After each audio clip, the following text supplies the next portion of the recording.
हरदेव जोशी राजकीय कन्या महाविद्यालय का भारतीय ज्ञान परंपरा केंद्र आज अश्रुपूरित श्रद्धांजलि के लिए यहां पर उपस्थित हुआ है। यह बहुत बड़े दुख की बात है कि भारत के समस्त समाचार पत्र के मुख पृष्ठ पर यह खबर छपी है कि पाठशाला बनी मृत्युशाला। जो विद्यार्थी वहां पढ़ रहे थे, सरकारी भवन के गिरने से उसके नीचे दबकर मर गए। मैं परमात्मा से प्रार्थना करता हूं कि परिजनों को वियोग सहने की शक्ति प्रदान करे और मृत आत्माओं को मुक्ति दे। लेकिन अब सवाल है कि दोष किसका है? भारतीय ज्ञान परंपरा को हम यदि गहराई से समझें तो भारतीय ज्ञान परंपरा का मूल संदेश यह है कि जिम्मेदारी अपने ऊपर लो, जिम्मेदारी अपने ऊपर लो। सिर्फ सरकार की गलती मानकर इससे समस्या का समाधान नहीं होगा। मैं सरकार के बचाव में खड़ा नहीं हूं, लेकिन मैं कहना यह चाह रहा हूं कि शिक्षा रूपी पर्ण के, शिक्षा रूपी पुष्प के 4 पर्ण होते हैं: विद्यार्थी, शिक्षक, सरकार और समाज। ऐसे में शिक्षा जगत में कोई भी घटना घटती है, सकारात्मक हो या नकारात्मक, तो सबकी जिम्मेदारी बनती है। इसलिए इस अवसर पर हमें यह विचार करना है कि हमारी शिक्षा व्यवस्था आज इस मुकाम पर क्यों पहुंच गई कि कहीं जर्जर सरकारी भवन के छत के गिरने से विद्यार्थी नीचे दबकर मर रहे हैं, तो कहीं पर ऊंची ऊंची बिल्डिंगों में दिए जाने वाले कोचिंग संस्थान में विद्यार्थी आत्महत्या कर रहे हैं। तो हमें सोचना होगा कि ऐसा क्या हुआ कि जहां अच्छे बिल्डिंग हैं वहां छतें तो नहीं गिर रही हैं, लेकिन विद्यार्थी तो आत्महत्या कर रहे हैं। उसके लिए भी आज समाचार पत्र में सुप्रीम कोर्ट का स्पष्ट गाइडलाइंस आया है, जिसकी मुख्य बात यह है कि विद्यार्थियों को मानसिक परामर्श की जरूरत है। मैं कहता हूं सिर्फ विद्यार्थियों को ही नहीं, शिक्षा रूपी पुष्प के 4 पर्णों को,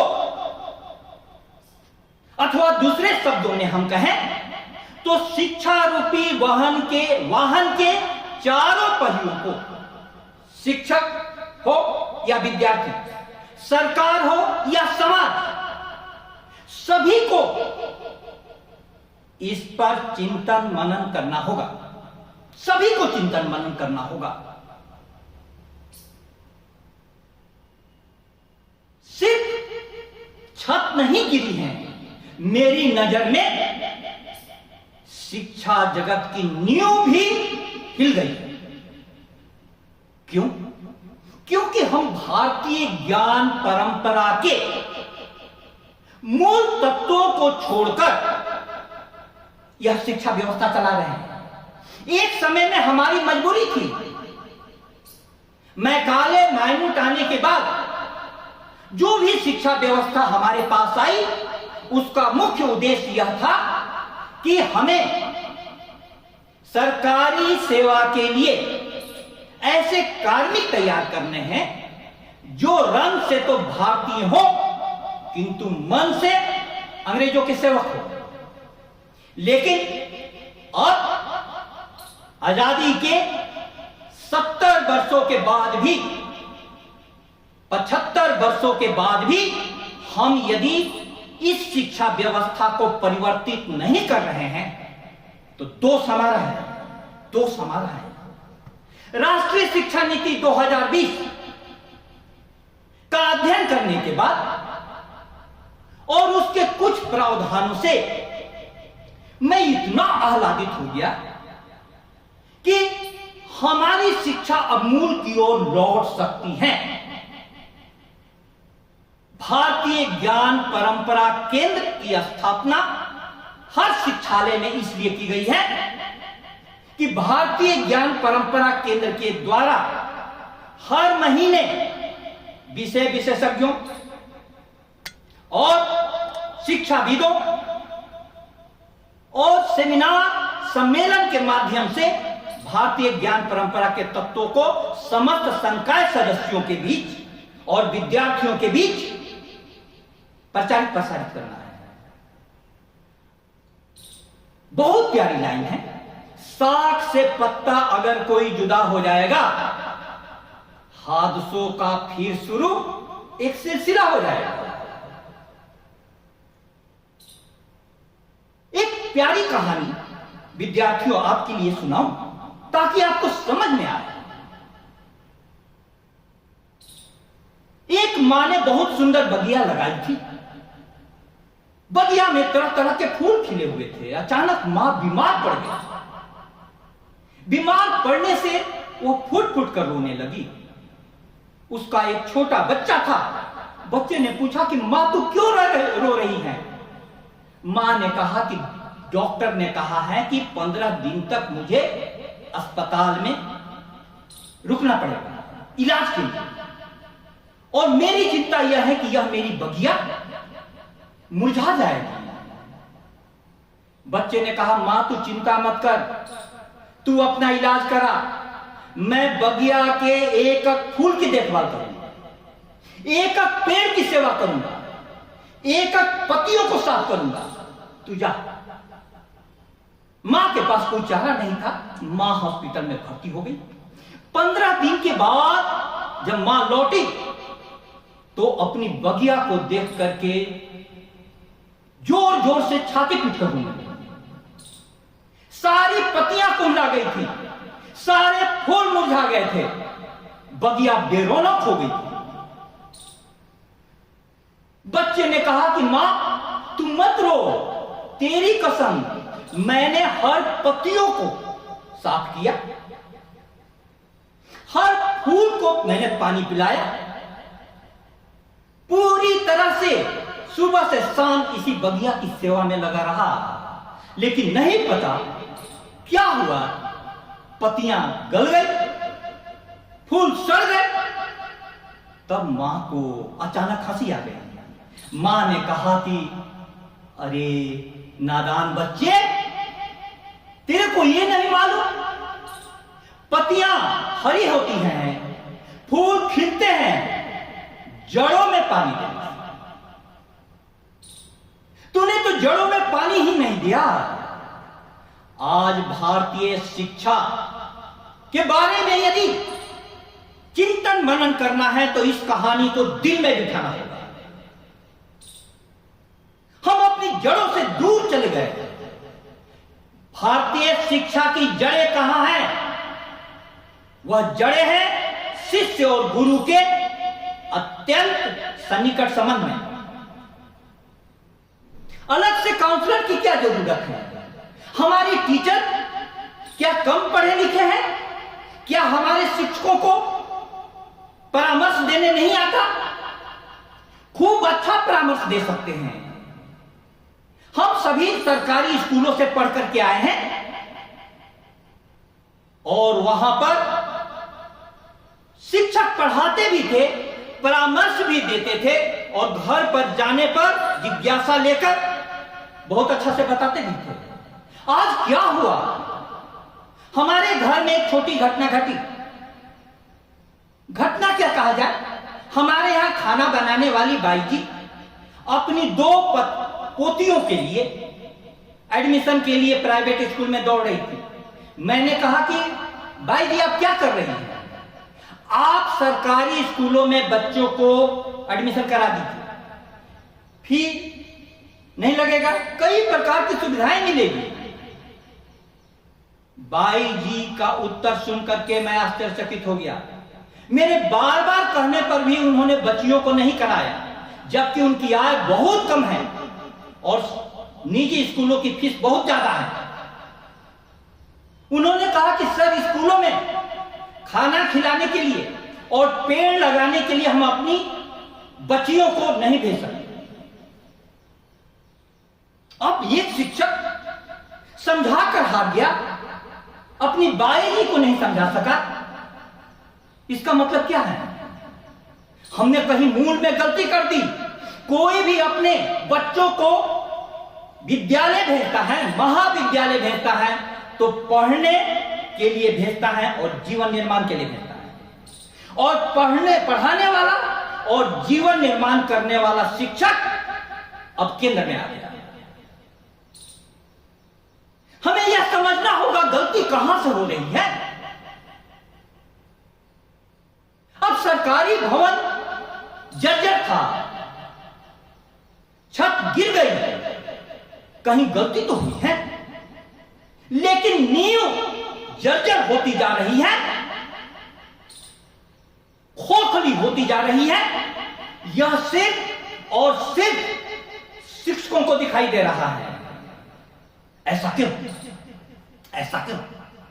अब इसमें सरकार के प्रयास बहुत तरह के हो रहे हैं। सरकार ने सुझाव मांगे हैं। नवंबर 25 में मुख्य सचिवों का सम्मेलन होने वाला है और उस सम्मेलन में सारे शिक्षा संस्थानों के माध्यम से विकसित भारत के लिए मानव पूंजी विषय पर सुझाव आमंत्रित किया गया है। अब मैं यहां पर निवेदन करना चाहूंगा कि मानव से बड़ा धन कुछ नहीं है। नहीं मानुषात् श्रेष्ठतरम ही किंचित, वेद व्यास कहते हैं महाभारत में, मनुष्य से श्रेष्ठ कुछ नहीं है। क्यों उन्होंने ऐसा कहा? लेकिन ऐसा नहीं है कि सिर्फ उन्होंने मनुष्य पर ही जोर दिया। आत्मवत सर्वभूतेषु यह पश्यति सब पंडितः, अपनी आत्मा के समान जो सारे भूतों में यानी प्राणियों में देखता है, वही वास्तव में पंडित हैं। यह भारतीय ज्ञान परंपरा का वाक्य है। अब इसका मतलब क्या है? इसका मतलब यह है कि पूरी तरह से हमारा विद्यार्थी शिक्षा के केंद्र में हो। विद्यार्थी का जीवन बनाना है और शिक्षक को विद्यार्थी को पढ़ाने और उसके जीवन निर्माण के लिए अपना सर्वस्व समर्पित करना है। मोम के ढेर को हल्की सी तमाजत भी बहुत, हो सके तो किसी शक्ल में ढालो मुझको। विद्यार्थी के हृदय से आवाज आनी चाहिए। हमारे यहां विद्यालय थे, शिक्षालय शब्द आज का है। शिक्षा का मतलब होता है कि हमको बाहर से कुछ सूचनाएं देनी है। विद्या का मतलब होता है कि तुम्हारे अंदर में कोई शक्ति सोई हुई है, उसको जगा देना। एक प्यारी सी कथा फिर से सुनाओ, विद्यार्थियों को समझ में आए, दूर दूर तक बात जाए। स्वामी विवेकानंद एक कहानी बार बार कहते थे। आज वह कहानी मुझे याद आ रही है। एक शेरनी गर्भवती थी। उसने एक पहाड़ी से दूसरे पहाड़ी पर छलांग लगाई। छलांग लगाते समय उस गर्भवती शेरनी के पेट का बच्चा नीचे गिर गया। वहां से भेड़ों का झुंड जा रहा था। वह बच्चा भेड़ों के झुंड में पड़ गया। भेड़ों की तरह मिमियाने लगा, भेड़ों की तरह रिरियाने लगा, सब कुछ भेड़ों के समान। एक दिन वे भेड़े किसी नदी किनारे पानी पी रही थी। एक शेर का आक्रमण हुआ और शेर ने जो ही देखा भेड़ों के बीच में यह बच्चा, उसने उसको पकड़ लिया। जो ही उसने पकड़ा वह भेड़ों की तरफ मिमियाने लगा, रिरियाने लगा, मुझे छोड़ दो, मुझे छोड़ दो। शेर ने उसकी आंखों में झांका, उसको पानी में उसका चेहरा दिखाया और एक बहुत बड़ा दहाड़ लगाई। उस दहाड़ के साथ ही भेड़ की तरह मिमियाने वाले उस बच्चे से भी, शेर शौक से भी शेर की दहाड़ निकल गई। इसका मतलब क्या है? वह वस्तुतः शेर था। भेड़ों के साथ रहते हुए वो भेड़ अपने आप को मान लिया था। भारतीय ज्ञान परंपरा कहती है कि हम परमात्मा के अंश हैं। आत्मा के रूप में मां बाप के द्वारा प्राप्त शरीर में हम प्रवेश किए। उस आत्मा की शक्ति को जो दिखा दे, उससे परिचित करा दे, वह गुरु और वह विद्यालय, वह विद्यालय। आज कितने भी डिग्री हो जा रही है, सारे डिग्री प्राप्त लोग व्यभिचार में, भ्रष्टाचार में, दुराचार में शामिल हो रहे हैं, उनके नाम आ रहे हैं। तो यह सोचने को हम विवश हो जाते हैं कि गलती कहां हो रही है। फिर से भारतीय ज्ञान परंपरा के एक श्लोक का स्मरण कराऊं। पठन्ति चतुरो वेदनम धर्मशास्त्रान अनेक सा। चारों वेद पढ़ लिया, अनेक धर्मशास्त्र पढ़ लिया, आत्मानं नैव जानन्ति, लेकिन आत्मा को नहीं जान पाए। तब दर्वी पाक रसम यथा, तब हमारा जीवन कैसा है? कलछुल की तरह। कलछी, कलछी जानती हो प्यारे बच्चों? कलछी दाल में रहती है, लेकिन दाल का उसको स्वाद नहीं मिलता। दही में डालो, दही का उसको स्वाद नहीं मिलता। सब्जी में डालो, सब्जी का उसको स्वाद नहीं मिलता। चटनी में डालो, चटनी का उसको स्वाद नहीं मिलता। क्यों? क्यों? क्योंकि कलछी के पास स्वाद लेने वाली इंद्रिय नहीं है। अब आपको समझ में आएगा वेद व्यास ने क्यों कहा नहीं मानुषात् श्रेष्ठतरम ही किंचित, मनुष्य से श्रेष्ठतर कुछ नहीं है। क्योंकि मनुष्य की संभावना अनंत है, अनंत है, अनंत है। यह मन यदि उठता है तो कलम साहब पैदा हो जाते हैं, और यदि मन गिरता है तो कसाब जैसा आतंकवादी पैदा हो जाता है। यह मन है, मन है, मन है। यह मन उठता है तो मर्यादा पुरुषोत्तम श्री राम धरती पर अवतरित हो जाते हैं। मन यदि गिरता है तो निर्भया कांड के बलात्कारी का भी नाम राम था। नाम से क्या? मन, मन, मन। अब मैं फिर से उसी बात पर आऊं। बार बार गूंज रही है समाचार पत्रों की यह पंक्ति, मृत्युशाला बनी पाठशाला। उसे हमें जिंदा करना है। तो जिंदा करने का सबसे पहला सुझाव है गैर शैक्षिक कार्यों से शिक्षकों को मुक्त किया जाए। राष्ट्रीय शिक्षा नीति स्पष्ट रूप से घोषणा करती है कि गैर शैक्षिक कार्यों में शिक्षकों को नहीं लगाया जाएगा।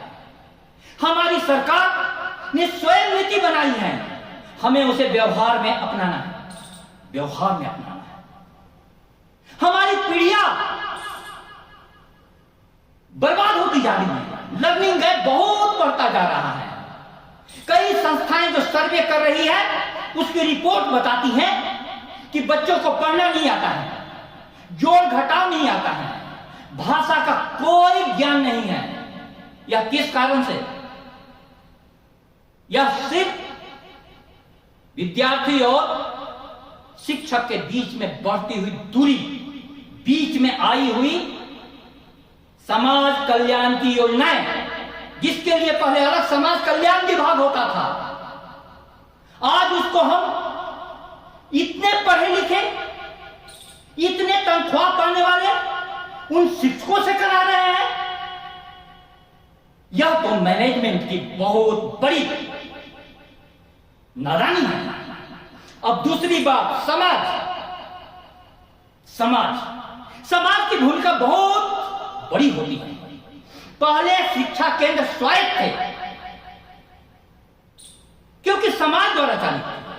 समाज बोलता था कि मेरे बच्चों को पढ़ाओ गुरुदेव, मेरे बच्चों को ज्ञान दो, ताकि हमारा बच्चा कल एक नया जीवन जी सके। इसलिए हमारी संस्कृति में एक शब्द है द्विज। माता पिता से सिर्फ शरीर का जन्म मिलता है, लेकिन पढ़ाने वाले से, गुरु से द्विज, दोबारा जन्म मिलता है आत्मा का। इसीलिए शिष्य गुरु का संबंध ऐसा था कि गुरु अपने शिष्यों को संबोधित करते समय आत्मन बोलते थे, आत्मज। उस आत्मा का कैसे जन्म होगा? समाज इसकी बहुत चिंता करता था। क्या झालावाड़ का समाज यदि देख रहा था कि सरकारी भवन जर्जर है, तो उन्हें सिर्फ इतना से ही संतोष होना चाहिए था? वैकल्पिक व्यवस्था करनी चाहिए थी। तो समाज, अब हमारे कन्या महाविद्यालय का भी भवन जर्जर है, यह भी भवन खतरे के दायरे में है, और यहां पर 2000 से ऊपर छात्राएं पढ़ रही हैं। हम लोगों ने निवेदन भी किया है और सरकारों ने निवेदन पर गौर भी करना शुरू कर दिया है। इसलिए आप सभी को वह फिर से कविता अपनी सुनाऊं। जहां कभी जेल की दीवारें थी, वहां चिड़िया चहचहाती हैं, रोज नए नए गीत गाती हैं और अपने सपनों को सजाती हैं। यहां शिक्षक इतने अच्छे हैं कि उन चिड़ियों को नए नए गीत रोज सुनाते हैं, उनके सपनों को बुनते हैं और उन्हें परों को फैलाने के लिए कहते हैं। लेकिन समाज से कह दो उन्हें थोड़ा अवकाश दे दे, सरकार से कह दो एक खुला आकाश दे दे। समाज को भी विद्यार्थियों को, कन्याओं को पढ़ने के लिए अवकाश देना चाहिए। सब प्रकार के घर के काम मत लाद दो। विद्यार्थी हमसे बोलते हैं कि सर घर जाते ही मैं इसलिए पढ़ नहीं पाती हूं कि सारा घर का काम, बर्तन मांजने से लेकर खाना बनाने तक, खेतों में काम करने से लेकर करके पशुओं के चारा डालने तक हमको करना पड़ता है। हमने पूछा कि तो भाई क्या करते हैं? भाई तो घूमते रहते हैं। दोनों को जिम्मेवारी संभालनी होगी, दोनों को जिम्मेवारी संभालनी होगी। इसीलिए समाज से कह दो उन्हें थोड़ा अवकाश दे दे। अगली लाइन, सरकार से कह दो एक खुला आकाश दे दे। यदि खुला आकाश दूसरी जगह कन्या महाविद्यालय को नहीं मिला, तो झालावाड़ में जो घटना घटी है किसी दिन यहां भी घट सकती है। मेरा निवेदन करना फर्ज है, समाज जागरूक हो। समाज के लोग अपने विद्यार्थियों का, अपने बच्चों का हालचाल पूछने, बच्चों के पढ़ाई के बारे में पूछने महाविद्यालय आए। एक शिक्षक के रूप में मैं आपसे निवेदन करता हूं। आजकल महाविद्यालयों में गार्जियन खूब आ रहे हैं, लेकिन किस काम के लिए? Scooty, scholarship.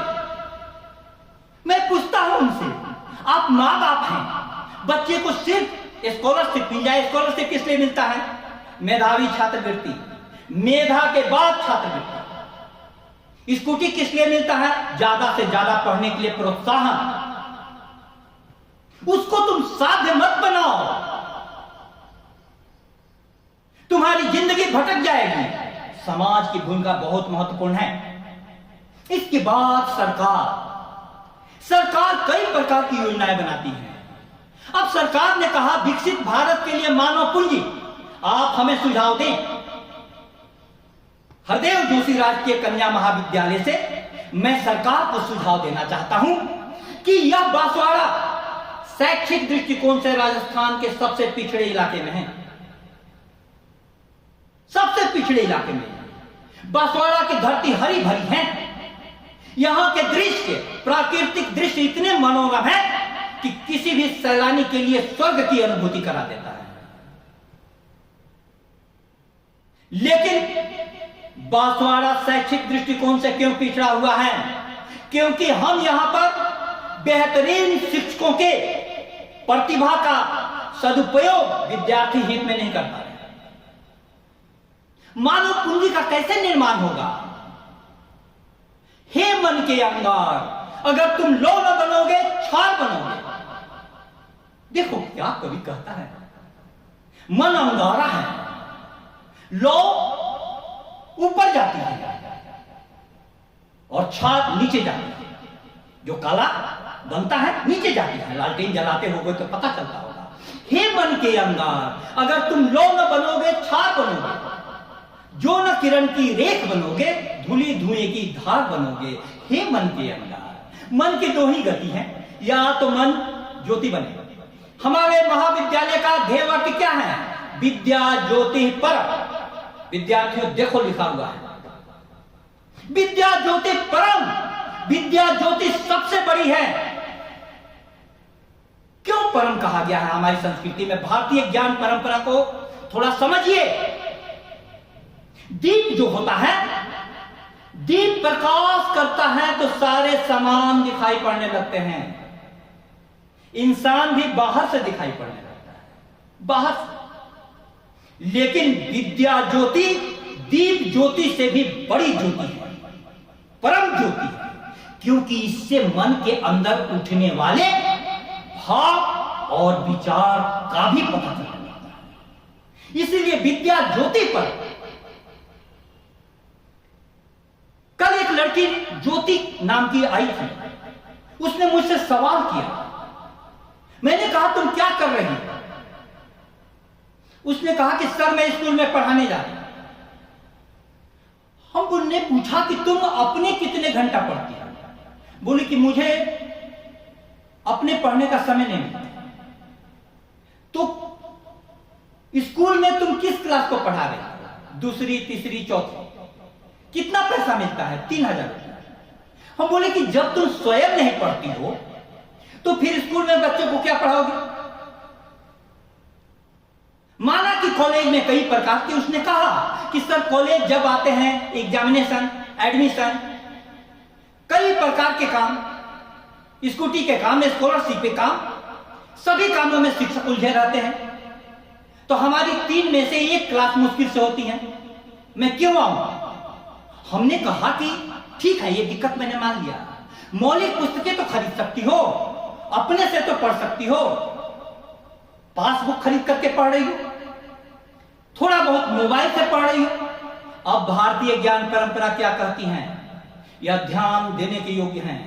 पुस्तक पठितम, पुस्तक पढ़ा, नाधितम गुरु सन्निधौ, लेकिन गुरु के समीप रहकर नहीं पढ़ा। ध्यान से सुनना। सभा मध्य न शोभन्ते जाल गर्भायु स्त्रिया। वह बच्चा सभा के बीच में बैठने पर शोभा को प्राप्त नहीं होगा। कैसे? जैसे शादी के पहले किसी को बच्चा हो जाए तो वह असामाजिक, अवैध बच्चा हो जाता है। समाज उसको प्रतिष्ठा नहीं देता है। अब हमारी ऋषि इतने गहरे श्लोक क्यों कह रहे हैं? पुस्तक पठितम, पुस्तक तो पढ़ा, नादितम गुरु सन्निधौ, शिक्षक के समीप रहकर, गुरु के समीप में रहकर नहीं पढ़ा। क्यों? क्योंकि पुस्तक में सिर्फ लिखा हुआ है सत्य बोलो, और तुम्हें गुरु के पास जाओगे तो एक सत्य को जीने वाला साक्षात इंसान का दर्शन होता है। तुमको भी लगेगा कि सत्य बोला जा सकता है।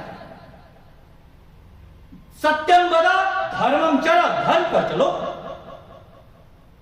किताब में, मोबाइल में पढ़ने से तुम्हारे जीवन में नहीं आएगा। गुरु को देखोगे कि अपने धर्म पर चल रहे हैं। यहां शिक्षक सुबह से शाम तक दिन रात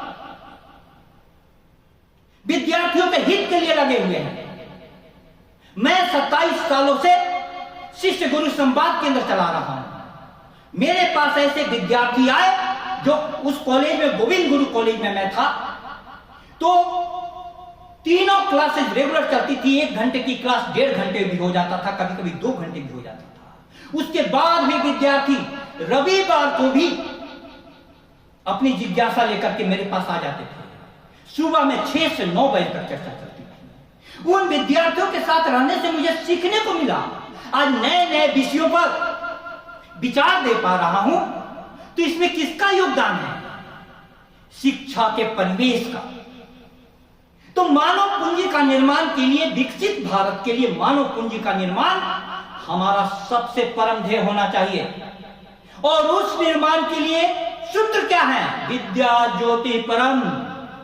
विद्या की ज्योति सबसे श्रेष्ठ है, लेकिन यह विद्या की ज्योति आज हिलने लगी है, उसके लोग बूझने लगे हैं। जो बांटता फिरता था दुनिया को उजाले, उसके दामन में आज अंधेरे भी बहुत हैं। हम अपनी समस्याएं जब सरकार बोल रही है तब कहने का साहस नहीं कर पाते। ऐसी शिक्षा का क्या मकसद? भारतीय ज्ञान परंपरा कहती है आत्मा का जन्म अभय में होता है, जहां भय नहीं हो। अपनी सरकारों से डर, अपने समाज से दूरी, अपने विद्यार्थियों से संबंध कट जाना, तब तो यह वाक्य सही लग रहा है कि पाठशाला बनी मृत्युशाला। लेकिन पाठशाला को मृत्युशाला बनने इतनी आसानी से भारत के लिए सोचने वाले नहीं होने देंगे। इसलिए हम सभी एक यज्ञ करें। उस यज्ञ में भारतीय ज्ञान परंपरा में एक यज्ञ होता था। यज्ञ में 4 लोग होते थे, ब्रह्मा, उद्गाता, अध्वर्यु। ये सब यज्ञ वेदी का निर्माण करने वाले। वेद भी 4 हैं, ऋग्वेद, यजुर्वेद, सामवेद, अथर्ववेद। हमारे शिक्षा रूपी वाहन के भी 4 पहिए हैं। सबको मिलजुल करके सोचिए, विकसित भारत के लिए किस प्रकार की मानव पूंजी का निर्माण चल रहा है शिक्षा संस्थानों में, और हम उस मानव पूंजी को कैसे बनाएं कि 2047 में भारत विश्व का सबसे विकसित राष्ट्र हो। इसकी संभावना है। और यह दुखद घटना जब आज घटी है तो बहुत व्यथित हृदय से सभी मृत आत्माओं को श्रद्धांजलि देते हुए हम संकल्प करें कि हम समस्या का समाधान मिलजुल कर ढूंढेंगे। हमारी सरकारें, हमारे समाज, हमारे विद्यार्थी सबको साथ लेकर के हम शिक्षक चिंतन मनन करेंगे। बहुत बहुत धन्यवाद।